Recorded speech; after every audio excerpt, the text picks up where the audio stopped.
بسم اللہ الرحمن الرحیم۔ گھریلو مسائل کو اسلامی طریقے سے حل کرنے کا طریقہ۔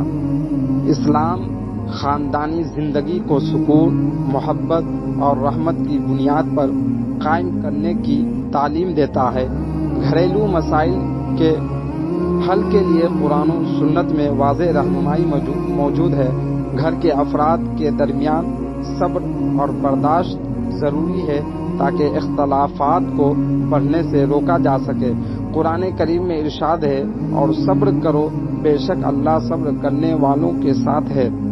گھریلو معاملات میں مشورہ لینا اور سب کی رائے کا احترام کرنا اسلام کا بنیادی اصول ہے۔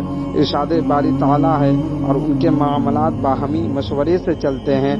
گھر کے افراد کے ساتھ نرمی اور محبت کا برتاؤ کرنا چاہیے۔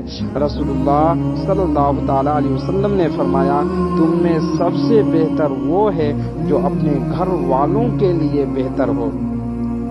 گھریلو مسائل کے حل کے لیے اللہ سے دعا کرنا اور استغفار کرنا بہت ضروری ہے۔ اللہ تعالیٰ فرماتا ہے، تم مجھ سے دعا کرو، میں تمہاری دعا قبول کروں گا۔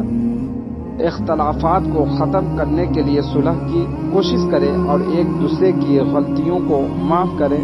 قرآن کریم میں ارشاد ہے، صلح بہتر ہے، معاف کرنے اور درگزر کرنے سے دلوں میں محبت پیدا ہوتی ہے اور گھریلو سکون حاصل ہوتا ہے۔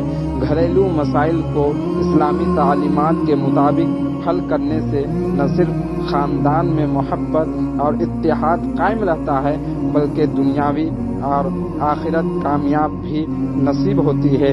ہر مسئلے میں صبر، دعا اور حکمت کو اہمیت دینی چاہیے۔